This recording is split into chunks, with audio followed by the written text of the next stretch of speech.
a gente mostra imagens do grande palco da final de amanhã, 5 horas da tarde. Tem Racing e Cruzeiro para vocês, fãs de esportes. Ontem, Vitória Leite conversou com exclusividade com um personagem muito importante do Cruzeiro. Talvez o mais importante desse Cruzeiro, Fernando Diniz. Tive a graça, para mim, a honra de poder estar hoje no Cruzeiro e vestir a camisa, entender o clube, poder curtir essa torcida maravilhosa, e a gente vai fazer de tudo para fazer o nosso melhor no sábado, para entregar a alegria que eles merecem. É um jogo extremamente duro, é um time com muita tradição, muito capaz, e a gente sabe que eles têm muito desejo, e o Cruzeiro também. O torcedor do Cruzeiro está muito sofrida pelo passado recente. É um título muito importante para todos os cruzeirenses, e a gente vai fazer o máximo, tem tudo para ser um grande jogo. A gente vai enfrentar um grande time que é muito bem treinado e com grandes jogadores. Eu estou muito feliz com tudo que tem acontecido. São um pouco menos de 2 meses que eu estou no Cruzeiro. Eu acho que os jogadores assimilaram muito bem as ideias táticas, mas de maneira principal, muito enfaticamente, é um time que sabe cada vez mais jogar junto, de uma maneira cada vez mais solidária e com coragem para poder decidir aquilo que tem que ser decidido. O coração está completamente aberto para o torcedor do Cruzeiro. Vamos para cima todo mundo, para cima cabuloso.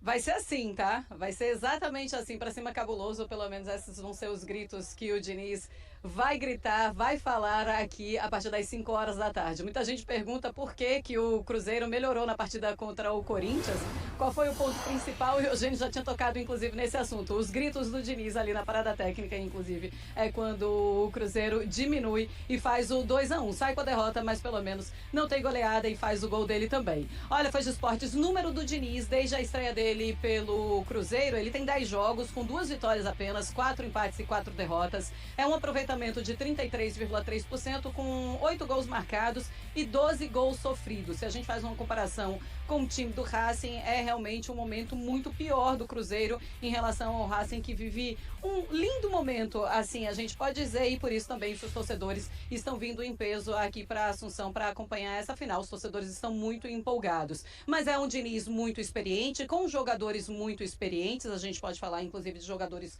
novos, mais experientes. O Caio Jorge, o próprio Verón, a gente pode falar do Matheus Pereira, o Cássio, que tem experiência também de Libertadores, assim como o Verón. E qual é essa, ou o que é que o Diniz pode se beneficiar, no que ele pode se beneficiar, tendo sido o atual campeão, sendo o atual campeão de Libertadores. No ano passado, ele viveu isso em Libertadores, essa grande final, ele sabe muito bem o que é. A experiência natural de quem já passou por essa tensão, por essa expectativa, por todos os problemas e situações que acontecem internamente. Então já está escolado, e essa é uma vantagem, não significa que isso vai fazer dele o campeão, mas ele chega mais tranquilo, é da vida, né? A experiência vai te levando a encurtar os caminhos, você sabe os atalhos, você sabe evitar, não se enerva com certas situações. E ele, enquanto treinador, tem essa condição, né, de somar.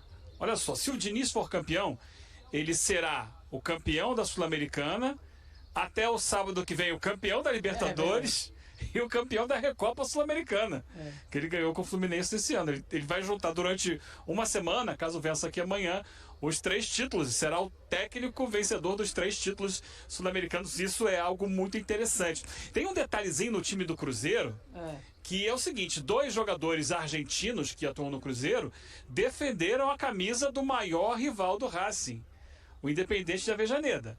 O Lucas Romero, que é revelado no Vélez, tinha passado pelo Cruzeiro, teve um período no Independente e depois voltou para o Cruzeiro. E o Lucas Vidalba, que esse é revelado pelo Independente, lateral de esquerdo de origem, hoje atuando como zagueiro pela esquerda no Cruzeiro. Esse é base do Rojo, do Independente, que é o grande rival do Racing. Talvez esses dois tenham um gostinho a mais para esse jogo de amanhã. Apenas 2 treinadores já conquistaram a Libertadores e também a Sul-Americana. O Diniz pode ser esse terceiro, né? O Tite e o Galhardo até então. Olha, Fãs de Esportes, a gente está mostrando aí imagens do estádio, tá tudo pronto, tá tudo bom. Desde o começo da semana que eles estão trabalhando aqui lá no Evaúdia, a gente está mostrando o gramado. A gente chegou aqui, quando a gente olhou o gramado é bem baixinho. Eu e o Eugênio, a gente olhou e falou assim, tá muito bonito, tá bem baixinho, tá muito bem cuidado. Lá de cima, a gente já começou a ver um outro ali, com uma partezinha mais clara, uma falhinha ali, mas nada que vá atrapalhar, tá? Absolutamente nada que vá atrapalhar o jogo deste sábado a partir das 5 horas da tarde. A Conmebol pede sempre os estádios onde vai fazer os seus jogos decisivos com antecedência aos clubes, porque ela tem o trabalho dela de grama. Então, para recuperar os gramados que nem sempre estão 100%, ela vai lá, usa, coloca todo um trabalho especial de agrônomos, tem uma agrônoma, a Conmebol, para justamente deixar o gramado na melhor condição possível para as finais, e é o que vai acontecer aqui amanhã, vai estar em bom nível, com certeza. Se não estiver perfeito, vai estar perto disso. Bom, hoje cedo tivemos o último treinamento, ou está acontecendo neste momento o último treinamento, acho que acabou agora há pouco, o último treinamento do Cruzeiro, e a gente vai conversar com a Vitória. Ela acompanhou ali aqueles 15 primeiros minutos e traz aí informações pra gente. Vitória? Boa tarde, Marcela. Um beijo pra você, pro Eugênio, pessoal que tá no estúdio também, quem nos acompanha. A gente tá em frente aqui ao estádio do Clube Esportivo Luquenho, onde o Cruzeiro treinou nessa manhã. Estamos aqui na expectativa que o ônibus pode voltar a qualquer momento pro hotel para falar rapidamente de como foi. A gente só teve 15 minutos de acompanhamento ali do treino, né? Mas já para passar pro fã de esporte também, pro cruzeirense, né? Pensando no resultado desse jogo, aliás, no jogo. Em termos de disposição, quase todos os jogadores estão disponíveis fisicamente para o técnico Fernando Diniz. O Rafa Silva fez um trabalho à parte porque ele já estava em treinamento híbrido, fisioterapia e também no gramado, porque voltou a sentir uma lesão, mas não deve ser problema caso o Diniz queira levá-lo ao banco no jogo de sábado. E aí a gente traz também a informação como serviço para o torcedor que ontem alguns torcedores receberam e-mails da revendedora de ingressos oficial da Conmebol, em que esses torcedores teriam tido seus ingressos cancelados. Isso foi uma manobra de segurança da Conmebol e agora não é uma informação oficial. Aí essa informação foi apurada porque o que eles tinham detectado é que torcedores do Racing chegaram a comprar ingressos do Cruzeiro em um momento que o Cruzeiro abriu a venda de ingressos para torcedores que não são sócios. Isso aconteceu há 2 semanas, o Cruzeiro fez isso para que torcedores que não são sócios pudessem comprar, mas torcedores do Racing acabaram comprando, e aí, por uma manobra de segurança, eles acabaram cancelando alguns ingressos e realocaram esses torcedores que eles identificaram que eram do Racing. E esses torcedores que tiveram os ingressos cancelados, também pensando em ingressos que foram revendidos por torcedores do Cruzeiro, por exemplo, a torcedores do Racing. E aí, por isso, a Conmebol, então, estava fazendo essa manobra a revendedora de ingressos estava fazendo essa manobra de segurança, mas o Cruzeiro já publicou uma nota oficial, assim como a Conmebol também, e nas redes sociais do Cruzeiro o torcedor pode encontrar então um link para pedir a recuperação do ingresso caso tenha acontecido com ele. E a Conmebol também soltou uma nota oficial ontem dizendo que no setor sul, que é o setor destinado somente a cruzeirenses, só vai entrar com a apresentação de ingresso e também com a apresentação de documento de brasileiro. Só pra gente fechar também, Marcela, que também é informação desta manhã, porque infelizmente a gente teve um acidente na fronteira da Argentina com o Paraguai, em que acabou finalizando, né, na morte de uma pessoa. Foram 2 carros que colidiram. Um carro tinha um paraguaio, no outro carro tinham 5 torcedores argentinos, torcedores do Racing. Desses 5, 1 está hospitalizado e 4 estão em estado de choque, né, em observação, mas estão bem, e infelizmente o paraguaio acabou falecendo. Mas a gente só está passando essa informação também para que todos tenham. Aqui no treino correu tudo bem, a gente está esperando o ônibus sair e vai trazendo mais para vocês também por aqui. Só acionar, Marcela.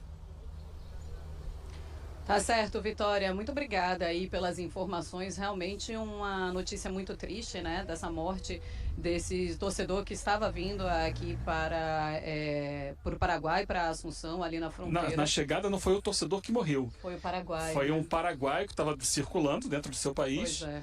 E aí o carro dele colidiu com o carro dos torcedores. Pois é, e assim, é claro que a gente tem uma movimentação muito grande de pessoas vindo aqui para Assunção. São muitos carros, muitos ônibus. O pessoal tem saído de Buenos Aires direto para aqui, para Assunção. A gente tem mostrado, hoje a ESPN da Argentina mostrando o tempo inteiro essa chegada desses torcedores aqui, inclusive em ferry boat, eles com a camisa do Racing, com a camisa do Cruzeiro. Tem 50 ônibus do Cruzeiro saindo de Belo Horizonte que vão chegar no sábado pela manhã aqui em Assunção, trazendo esses torcedores, inclusive esses ônibus patrocinados pelo Pedrinho, que é o dono da SAF do Cruzeiro. Ou seja, tem uma movimentação muito grande. É claro que fica uma tensão também um pouco maior e é claro também fica a nossa torcida para que todos cheguem com muita segurança por aqui. Uma fatalidade muito triste que um paraguaio tenha morrido e tenha se chocado com esse carro aí, com os torcedores que estavam trazendo, torcedores do Racing aqui para Assunção. Bom, Fãs de Esportes e o pessoal do estúdio, quero devolver para vocês, porque eu queria falar também sobre o Gustavo Costas e também sobre o Diniz. E o Gustavo Costas, ele é um personagem do Racing. Ele é o atleta, o ex-atleta agora, que mais vezes vestiu a camisa do Racing. Ele esteve no título da Supercopa Libertadores em 1988, em 1992 contra o Cruzeiro, inclusive ele também estava nessa grande final e acabou perdendo. O Cruzeiro vence essa Supercopa. E aí ele já deu entrevistas emocionado, chorando, falando sobre os torcedores. Ele se abraça com o torcedor. Ele diz que antes dele ser argentino, ele é torcedor do Racing. Tudo isso e tudo é muito bonito. Mas ok, né? Ele pode esperar também mais um tempo para comemorar esse título, porque do lado do Cruzeiro a gente tem lindas histórias, e eu estava falando ontem, inclusive, para o Gustavo Zupac, história triste por história triste, amigo. A gente pode contar um monte, hein, Mari, Bruno? E aí é com um novo personagem também, né? Esperamos que a história não seja triste, mas é a história que o Fernando Diniz começa a escrever, então, comandando o Cruzeiro, né, Mário? Porque olha só, são 10 jogos e ele substitui o Seabra. A gente tem nesse recorte os 10 últimos jogos do ex-treinador e os 10 primeiros do atual treinador. O aproveitamento já tinha caído, né, Mário Marra? Não é que tenha embalado também, logo de cara, acho que pelo contrário, mas talvez esse período aí de data FIFA e, claro, a mobilização para uma decisão, será que esses dois fatores podem fazer o Cruzeiro ganhar força para a decisão? Por ser um jogo especial, por ser uma final, né, assim, eu acho que isso fala mais alto. Acho que os jogadores agora já deu mais tempo de assimilar mais a chegada do Diniz. Sabe aquela verdade absoluta, que na verdade é uma mentira, não, vamos mudar o treinador para dar um impacto. Não deu impacto, né? O Cruzeiro já tinha tido uma queda de rendimento, de desempenho na tabela de classificação, né? Com a reta final do Seabra, com uma sequência sem vitórias e tal. E não é que o Diniz chegou e tudo virou ouro. Não, o Diniz demorou a ter a primeira vitória, mas isso para entrar em campo amanhã não é assim. E Marra, até desculpa te interromper, porque eu acho que também não foi nem necessariamente a mudança com esse objetivo, não né? Foi. O objetivo era, a gente já não vê o trabalho do Seabra sendo continuado, o Fernando Diniz está disponível no mercado, a gente adianta a troca e vamos comprar a bucha se der certo e se der errado. Estamos pensando a médio, longo prazo. Ele já começar, né? Veio uma final. Uma final. Uma possibilidade de acessar uma final. Que isso também te dá uma grande possibilidade de acelerar o processo e de ganhar a torcida, que é sendo campeão. Você ganha você é o técnico que chama costas, né? Então, umas costas quentes. Ou você mas também se não tiver já esse começa... título, de acordo com essa ideia deles... Não muda nada. Não pode mudar. Não pode mudar. Não tem o menor questionamento. Pra mim, eu acho que não. Acredito que pra diretoria do Cruzeiro também não. Espero que não. Mas não devemos nem tocar nesse assunto. Assim, porque eu imagino que o Diniz, com tempo para trabalhar os jogadores, é muito legal. Ele vai ter oportunidade de um período de férias... de montagem de elenco, né, de um campeonato estadual, de montar o elenco, de errar, tirar conclusões, tudo. É bem diferente essa oportunidade com o Diniz. No jogo, Marcela e Eugênio, no jogo contra o Corinthians, que obviamente o Cruzeiro já estava 100% focado na decisão da Sul-Americana, entrando com o time reserva, ele foi questionado depois da partida, depois da derrota, sobre o estilo de jogo que ainda não tinha dado uma certa liga, né? Não tinha sido talvez aquele... A gente não tem tantas provas ainda do dedo do Diniz em vários setores, mas a gente já tem, né, uma fumacinha ali do trabalho dele.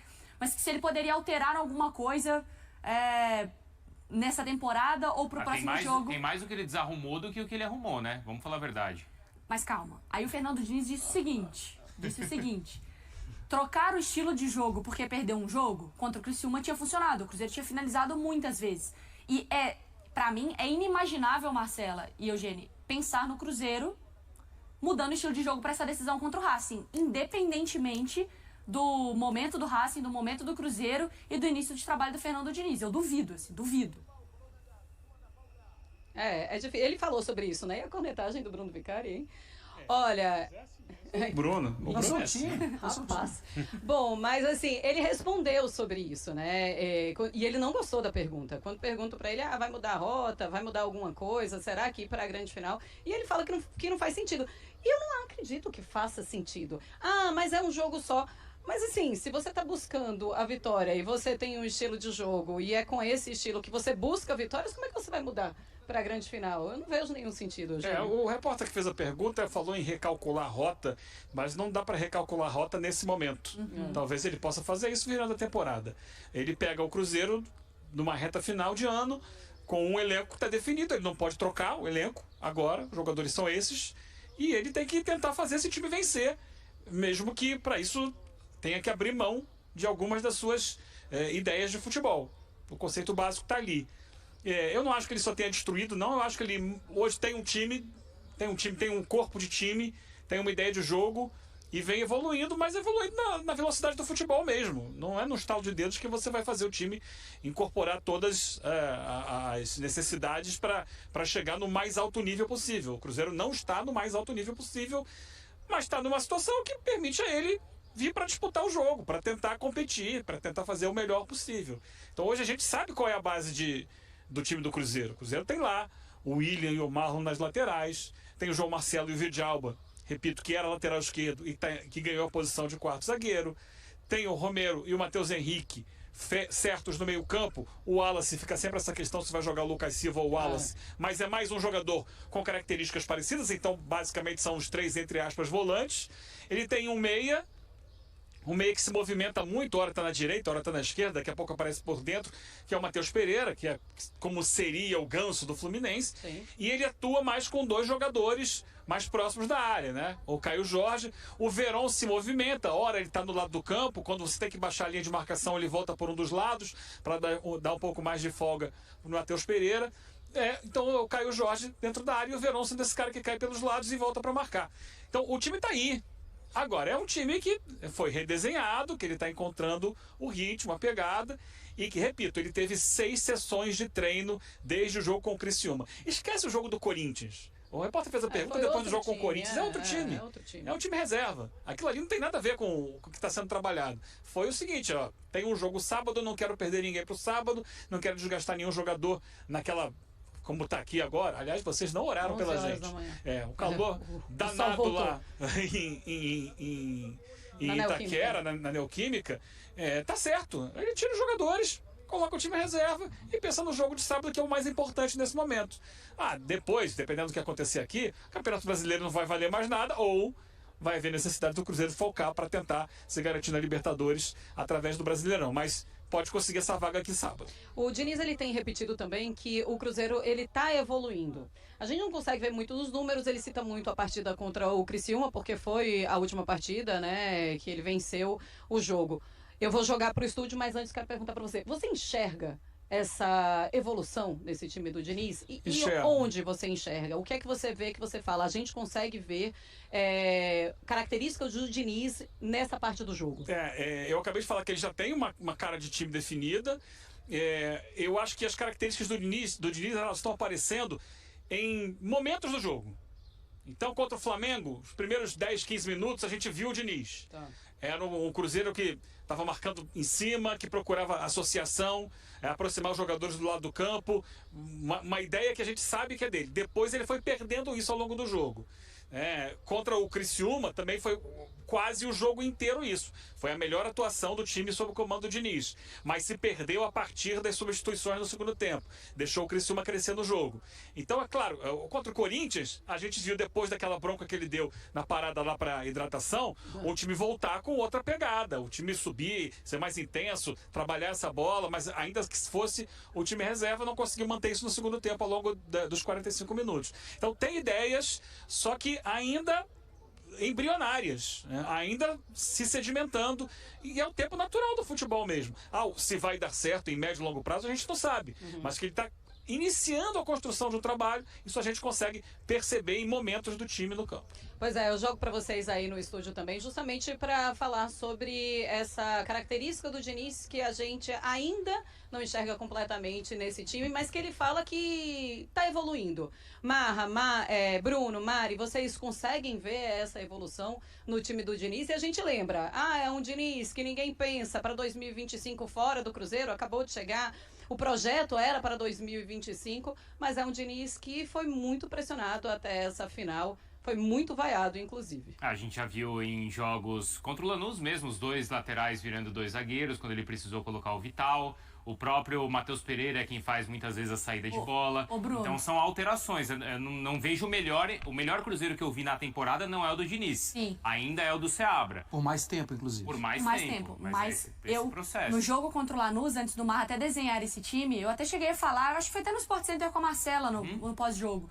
Em um certo momento do jogo, que o Cruzeiro cai aqui pro lado esquerdo, você via certinho o Wallace, Matheus Henrique, e eu não sei se era o Vijalba ou se era o William, que estava ali daquele lado naquele momento, mas eles tentando se encontrar naquela triangulação. Um tocou pro, o Matheus tocou pro Wallace, e ele já apontou para onde o outro jogador tinha que correr. Eles estão ainda batendo cabeça para entender essa troca de passes mais rápida. A gente viu isso acontecer num nível de seleção brasileira. Isso. E que ele que também não tem muito tempo para trabalhar, mas os jogadores de Real Madrid, assim, é claro que a gente vai ver isso acontecer com um grupo que ele não montou, né? Claro. Na verdade, nem o Seabra montou, né? É verdade. Vamos dar uma olhada no Racing. Um exemplo, o Barreal achava que fazia uma boa temporada. Fazia. E perdeu o espaço, mas também né? sofreu. Outra característica, né? É outra característica. Eu acho que eu tenho um jogador que em algum momento pode ser aproveitado. Aqui a gente está vendo o Cruzeiro. Tá. Lado direito. João Marcelo voltou à equipe, era um que tinha perdido espaço, né? E o Diniz voltou a utilizá-lo bem. Eu gosto da dupla de zaga, e acho que aqui, como o Eugênio já destacou, Bruno, a facilidade do Vijalba também em sair conduzindo a bola. O João Marcelo também é um zagueiro técnico, isso facilita. Porque tem um ponto nos trabalhos do Diniz que é o ponto mais importante, onde está a bola. Por isso, muitas vezes, que você viu, talvez no início do ano, o Verón por um lado, você vê mais o Verón do lado da perna boa mesmo dele, na perna direita. O Caio Jorge mais por dentro. O Matheus Pereira é um segredo, porque ele é o jogador que vai facilitar de um lado e vai facilitar do outro. Mas, muitas vezes, ele vai baixar para jogar. E o Matheus Henrique, que muitas vezes até no Grêmio a gente via aqui, poderia até ser assim, se tivessem sido parceiros na época, né? No Cruzeiro, a gente chegou a ver por aqui, pelo lado esquerdo no atual Cruzeiro do Diniz. Mas não é uma lei. Se a bola estiver por aqui, ele fica para cá. E aí o Matheus vem para cá. E aí os jogadores encostam para participar. Mas se a bola estiver do outro lado, ele também vai participar do outro lado. Porque o Diniz quer jogadores próximos à zona da bola, onde ela estiver. O que pode acontecer? Barreal, que normalmente joga pelo lado esquerdo, usa muito bem a perna esquerda, é difícil, vamos ver qual vai ser a situação de jogo. Mas pode acontecer de ser uma situação, tá lá, perdendo o jogo. Talvez tenha que ser mais agressivo pelos dois lados. Com o Verón de um lado, com o Barreal do outro, chegando para a área, encostando, sendo apoio para as jogadas de tabela com os dois Matheus, né, com o Pereira e com o Matheus Henrique. O Lautaro Dias, também uma situação de jogo, teria que voltar ao Wallace. Mas poderia ser um outro jogador para ficar perto da área, também abrindo espaço. Eu acho que não sairia o Caio Jorge. E como disse o Eugênio, a possibilidade... Aí eu tenho que voltar ao Wallace. Pera aí. Então, deixa eu tirar o Lautaro daqui e agora eu coloco o Wallace.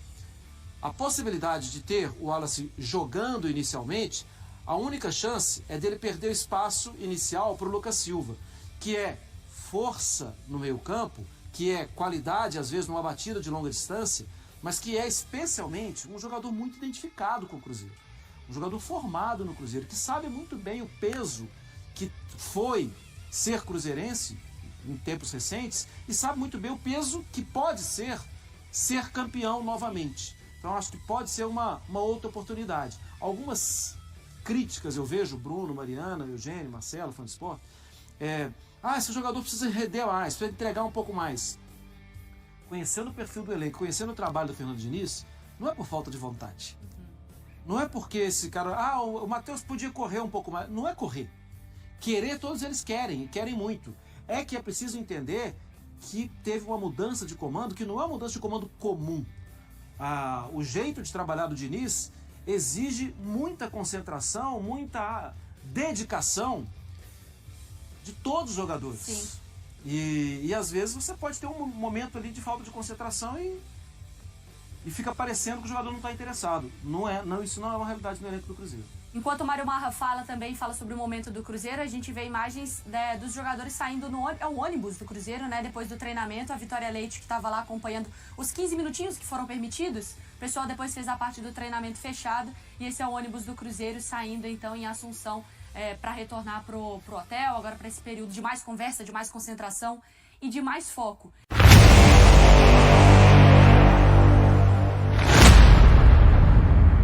Cássio, um jogador multicampeão pelo Corinthians e finalista pela primeira vez com o Cruzeiro, está de olho no título inédito da Conmebol Sul-Americana. Caso vença no sábado contra o Racing, ele se tornará o único jogador em atividade na América do Sul a conquistar todos os títulos internacionais possíveis para clubes. E aí, galera? O que acharam? Deixe nos comentários. Não se esqueçam de deixar o like e de se inscreverem no canal e ativar o sininho para receber as notificações. Até mais, Nação Celeste! Vamos pra frente!